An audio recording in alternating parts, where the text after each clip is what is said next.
playing a point guard position then. Pierce to the basket.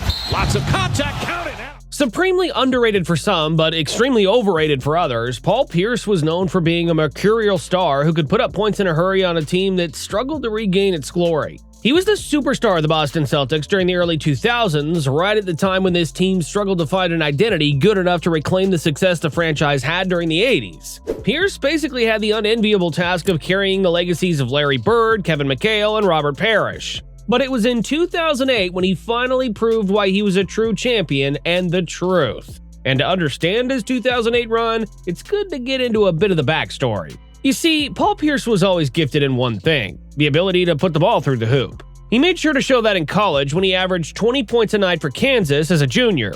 His scoring prowess caught the attention of the Boston Celtics in the 1998 draft. While the Celtics wanted to draft Dirk Nowitzki 10th overall, they decided to go for the second best option when the Mavs drafted the German 9th overall. But Pierce went on to prove he was not a consolation prize for Boston. In no time at all, Pierce showed the complete array of offensive skills. He was never the most athletic player, nor the fastest runner. Those were parts and parcels of why he wasn't drafted earlier in 1998. But what he had was a great array of scoring abilities in a 6'7" frame that could bully smaller wings or outmaneuver bigger guards. On top of that, he already had the shooting and shot creation abilities rookies shouldn't have. They want Pierce to take the shot, apparently. Miller the defender.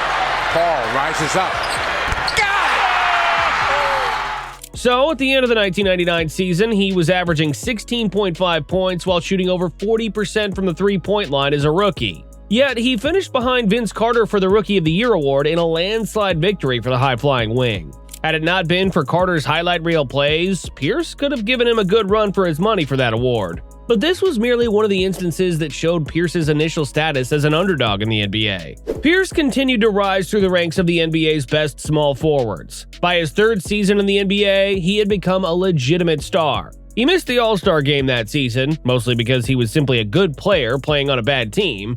But it was during the 2001-01 season that he turned into the truth. And the man who gave him that nickname? None other than Shaquille O'Neal himself. In one of the games between the Los Angeles Lakers and the Boston Celtics, no one on the purple and gold team could stop Pierce. Eventually, Pierce finished the game with 42 points, striking fear into the hearts of the defending champions. And after that game, Shaq gave him the ultimate compliment by calling him the Truth, a nickname that stuck with him throughout his entire career.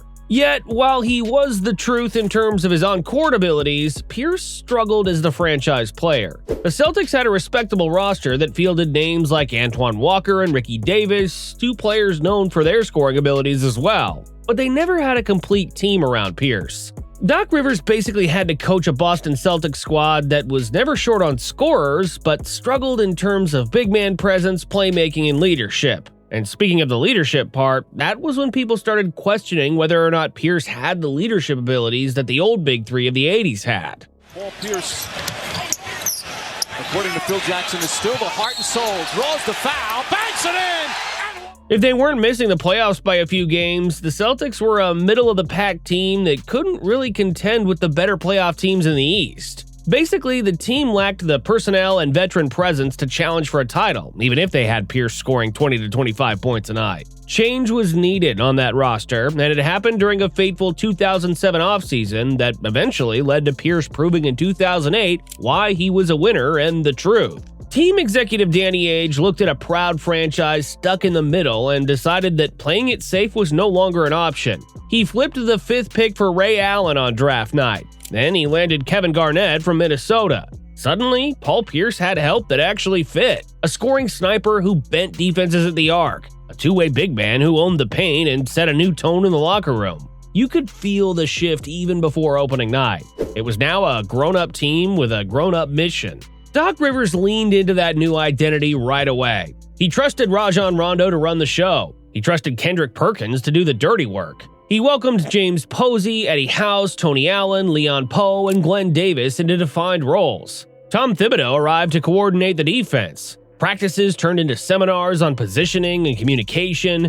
No more trading buckets and hoping Pierce could rescue them late. The Celtics built a connected defense that swallowed space. I don't think I've ever seen him wear that. Ball knocked loose, picked up by Pierce. Celtics force a turnover.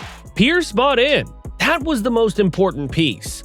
His scoring dipped to 19.6 points a night, which was his lowest in years, but his efficiency jumped and his responsibilities widened. He became a pressure valve on offense. He became a first responder on defense. He guarded star wings and bigger forwards and even slid onto guards in crunch time. He set screens to spring Ray. He spaced the floor for Garnett post-ups. He did all of that without giving up his late-game role. When it was time to close, the ball still found him. The regular season turned into a demonstration. Boston won 66 games and owned the best point differential in the league. They protected the ball. They rebounded as a unit. They strangled teams in the third quarter and finished them in the fourth. Garnett set the emotional temperature and captured Defensive Player of the Year. Ray punished every lapse with clean footwork and a quick release. Rondo grew week by week. Perkins set brutal screens and carved out space. The bench checked in and kept the standard.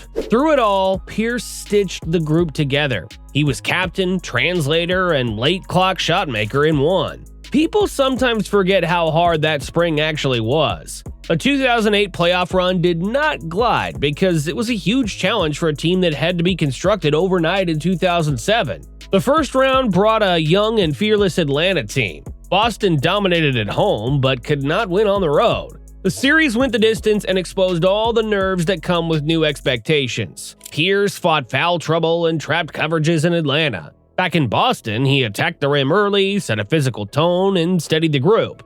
Celtics got numbers here on the break. They throw it out to Ray Allen for a three, and he buries it.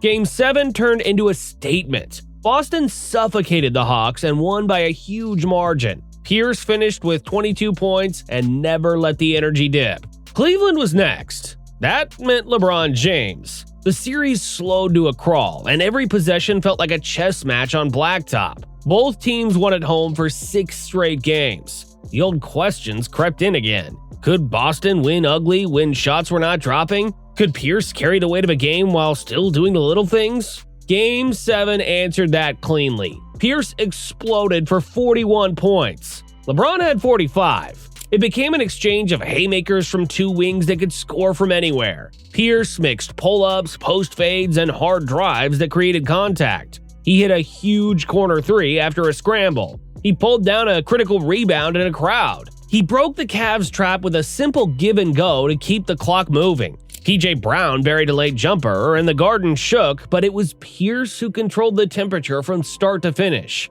That duel is still one of the great games in franchise history because it showed the full range of his game. He scored as a star and managed as a captain. Detroit in the conference finals brought a different sort of test. The Pistons had years of playoff equity and never beat themselves. Boston finally won a road game in Game 3, which lifted a real weight. In the sky, it's Kevin Garnett. Pushing back to Garnett for the slam. Game 5 in Detroit may be the most underrated night of Pierce's run. He did not chase numbers. He hunted moments. He curled hard to free throws when the offense stalled. He made a quick swing to Ray for a corner three that felt like a turning point. He slid onto Chauncey Billups and forced a late miss after a switch. Back home in Game 6, he finished the job with 27 and a handful of big fourth-quarter plays. Boston was going back to the finals. The captain had guided a new group through 3 different kinds of series. The finals felt like destiny and chaos at the same time.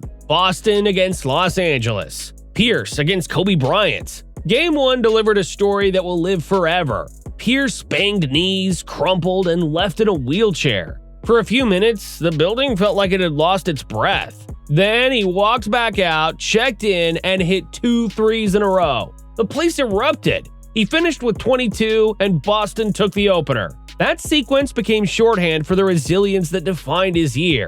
He heard all the jokes afterward about how this wasn't an injury, but more of a bathroom emergency. He let them go and kept working. On their feet, here at the Staples Center. Eddie House, quick jump shot. It's good. The series then became a test of problem solving. Kobe found gaps early and forced quick rotations. Pierce studied film and adjusted his stance and angles. He shaded Kobe into help and trusted the backline to be there.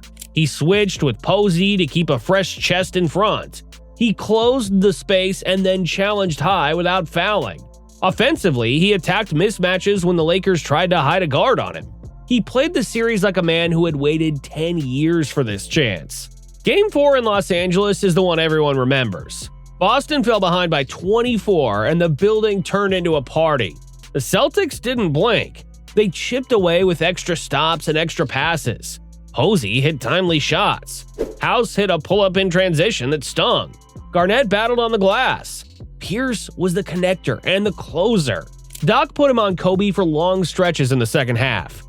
Pierce held his ground, crowded the handle, and funneled drives to waiting help. He then attacked at the other end with a steady mix of drives and pull-ups. He read the Lakers' overloads and found open shooters. The comeback felt like will and math, but Boston stole the game and the series shifted for good.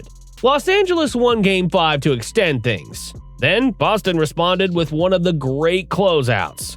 Game 6 turned into a celebration of connected basketball. The Celtics won 131-92. Pierce finished with 17 points and 10 assists and controlled the entire flow. He pushed in transition when the Lakers were slow to match. When the horn sounded, he had a Finals MVP trophy that felt perfectly earned. For the series, he averaged 21.8 points, 4.5 rebounds, and 6.3 assists, which captured the role he embraced. He scored when needed and orchestrated when that made more sense.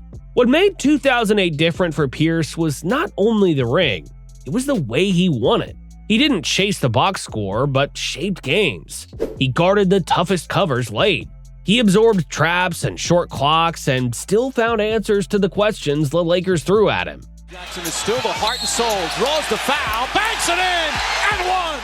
He hit the big shots to quell runs and made the right plays whenever defenses collapsed on him.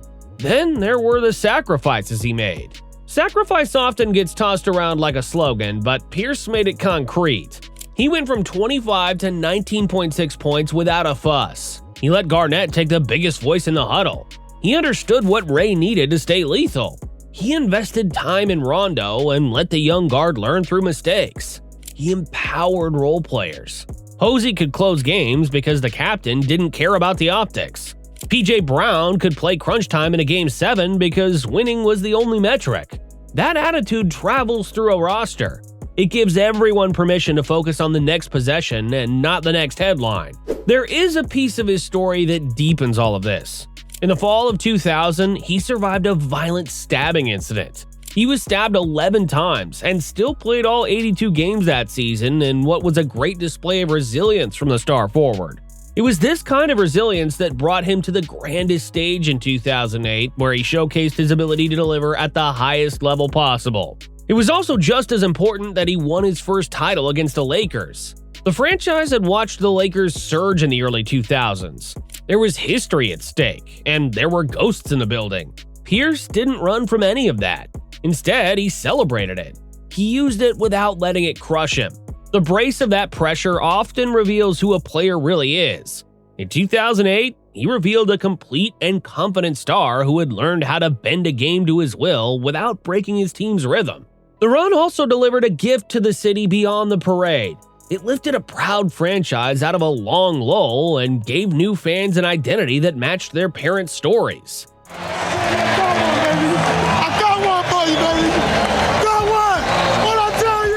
It tied decades together. The old banners did not feel like museum pieces anymore. They felt like a living standard. That's the thing about winning in Boston. It echoes, and Pierce became a bridge between eras.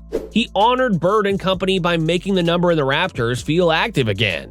It's fair to ask where 2008 places him in the larger picture of wings from his time. Kobe and LeBron were the headliners. Dwayne Wade had an all-time 2006. Tracy McGrady and Vince Carter had seasons that lit up the sky even without deep playoff runs. Pierce's case rests on completeness and timing. He did not have the above-the-rim flash of Vince. He didn't have the overwhelming downhill force of LeBron. He had counters upon counters. He had a patient mind. In 2008, the league saw the highest version of that package guide a championship team through 26 playoff games. And that matters. Years later, the numbers and trophies tell part of the story. The Finals MVP trophy sits on its own shelf. The 21.8 and the 6.3 in that series captured a blend of scoring and playmaking. The 66 wins speak to the regular season standard. A Game 7 with 41 sticks in the highlight reels. Still, the truest measure is how teammates talk about him. They describe trust. They describe a steady voice that cut through chaos. They describe a star who made room for everyone to be their best. In the end, 2008 did not hand Pierce his nickname. He had earned that years earlier. It confirmed it. When the lights were hottest and the stakes were highest, he delivered. He scored when scoring was the only answer. He defended when stops were the currency. He listened when another voice needed to lead. He talked when the huddle needed clarity. That is what a true champion looks like in practice. That was what being the truth meant.